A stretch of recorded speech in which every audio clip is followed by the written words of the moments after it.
Selamat pagi suster, saya Bona Wahyudi dari kelas 12 MIA ingin mengerjakan praktek agama, yaitu dengan pergi ke gereja dan memberikan kesimpulan atas Injil yang diberikan.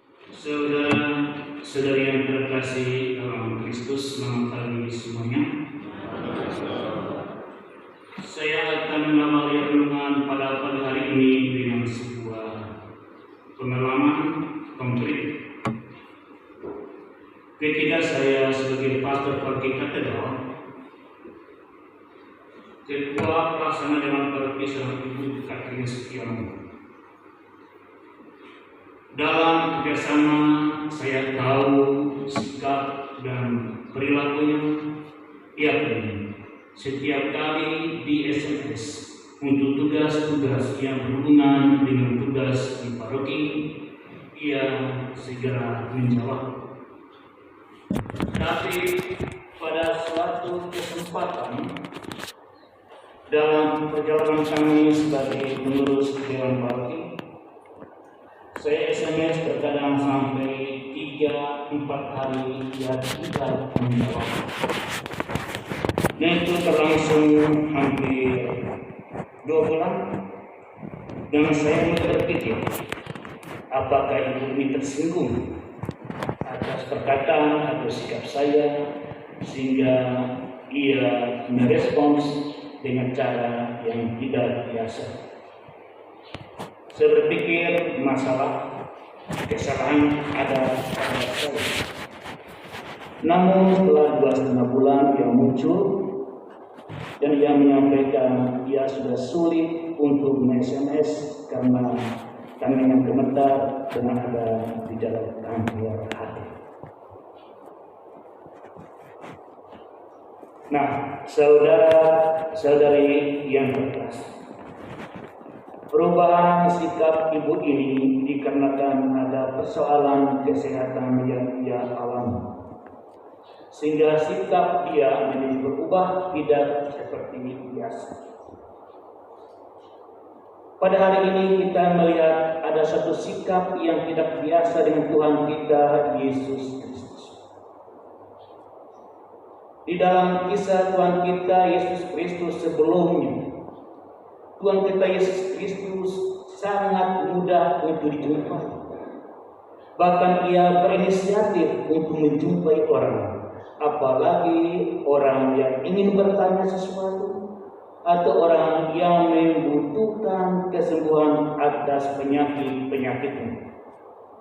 Kita ingat minggu yang lalu, seorang yang sakit di kolam Bethesda dihampiri oleh Tuhan Yesus, padahal orang itu tidak meminta Yesus untuk menyembuhkan dia. Tapi Yesus bertanya, Yesus berinisiatif, apakah yang engkau inginkan? Tuhan kita Yesus Kristus langsung menjumpai orang. Tapi pada hari ini ada semacam birokrasi.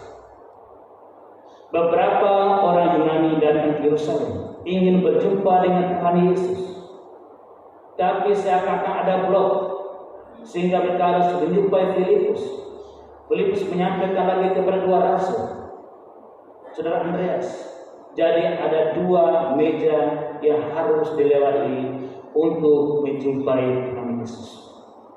Itu pun Tuhan Yesus tidak menjumpai orang-orang Yunani yang datang ingin berbicara dengan dia. Saudara yang terkasih, sebagaimana ibu tadi yang berubah sikapnya, demikian juga Tuhan Yesus bertanya, apa masalah yang terjadi?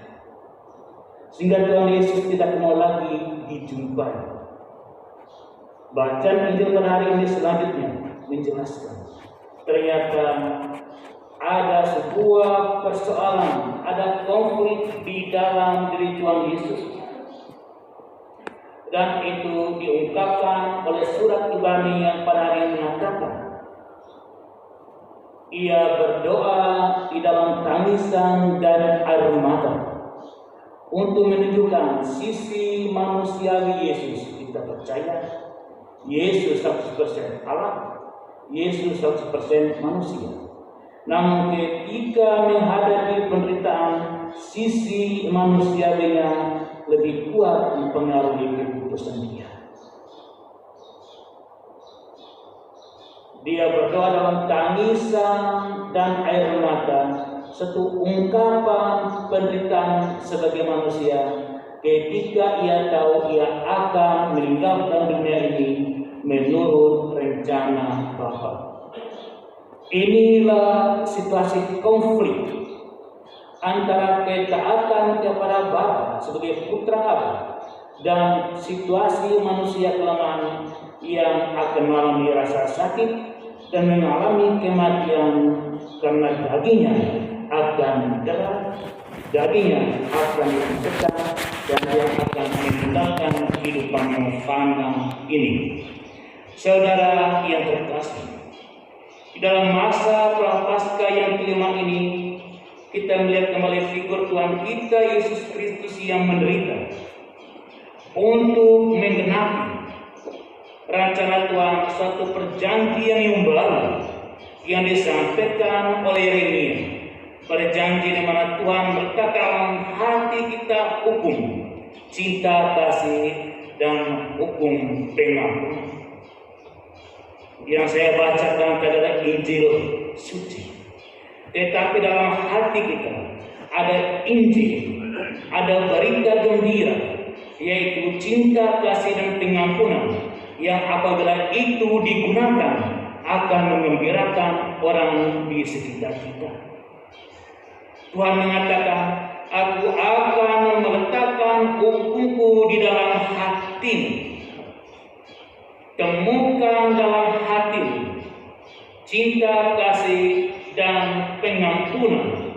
Itulah ayat suci yang Anda bawa sejak lahir, yang akan berakhir ketika nafas mengakhiri kehidupan kita, dan itulah kabar gembira bagi setiap orang yang ada di sekitar kita.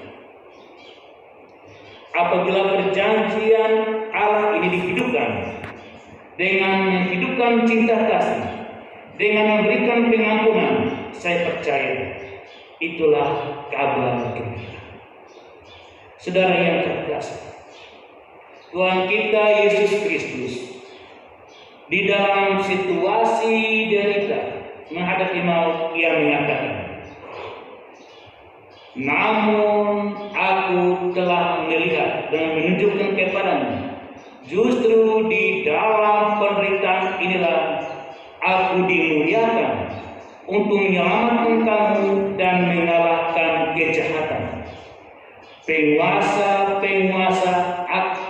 dunia ini yang jahat akan dikalahkan karena tibalah saat penghakiman melalui kebangkitanku. Karena akulah sebuah biji yang jatuh, yang kemudian tumbuh, memberikan kehidupan dan kebahagiaan. Itu biji yang menghasilkan rahmat cinta kasih dan rahmat pengampunan. Inilah biji yang ditaburkan oleh Kristus, sehingga terjadi pertemuan bacaan pertama dengan dari Yeremia dengan bacaan Injil. Apabila biji cinta kasih dan pengampunan ini ditaburkan dan ia hidup, maka kehidupan baru akan bersemi dan berubah. Saudara yang terkasih, dengan bacaan Injil ini kita masuk situasi real kita saat ini di dalam COVID-19 dan berbagai kesulitan yang ditimbulkan saat ini. Masa prapaskah kelima telah terjadi ketika kita masih belum mampu mengatasi virus ini dan kembali hidup normal. Dengan kata lain, kemanusiaan kita selama ini menderita karena situasi COVID ini. Tetapi kita sadar ada sisi lain. Kita harus melihat bahwa di dalam penderitaan ini kemuliaan Tuhan yang berikan hukum cinta kasih dan pengampunan harus diwartakan. Pasti banyak kesalahan terjadi saat ini dalam keluarga, kesalahan komunikasi, kesalahan dalam relasi, kesalahan pekerjaan, karena masing-masing kita punya beban mental yang tidak sehat. Tetapi kesalahan-kesalahan ini dengan menghidupkan hukum pengampunan di dalam diri kita, karena Kristus mau mati bagi kita. Demikian juga inilah kesempatan kita menunjukkan sikap sejati orang Kristen. Justru di dalam kesulitan kita menunjukkan cinta memuliakan Tuhan dan cinta mengharumkan keluarga kita, relasi kita, karena kita adalah orang Katolik. Tuhan memberkati kita. Amin. Inti dari pembacaan Injil yang pada hari Minggu itu ialah tentang biji gandum yang dimasukkan Tuhan Yesus dalam ayat Yohanes menggambarkan dirinya sendiri. Kalau Tuhan Yesus tidak taat sampai mati di kayu salib, ia tidak akan berbuah. Tak ada korban penebusan dosa dan tidak ada keselamatan. Dengan kata lain, manusia berdosa akan tetap menanggung akibatnya dari dosa seperti yang tertulis, sebab upah dosa ialah maut, tetapi karunia Allah ialah hidup yang kekal dalam Kristus Yesus Tuhan kita, yang dikutip dari Roma 6 ayat 23. Tetapi oleh karena itu Yesus Kristus mau taat sampai mati, bahkan mati di kayu salib. Maka ada buah yang dihasilkan, yaitu orang yang percaya kepadanya yang diselamatkan dan diperdamaikan dengan Allah. Tuhan Yesus yang menjadi biji gandum yang jatuh ke tanah dan mati, akhirnya menghasilkan tuayan, yaitu jiwa-jiwa yang diselamatkan. Sekian, terima kasih.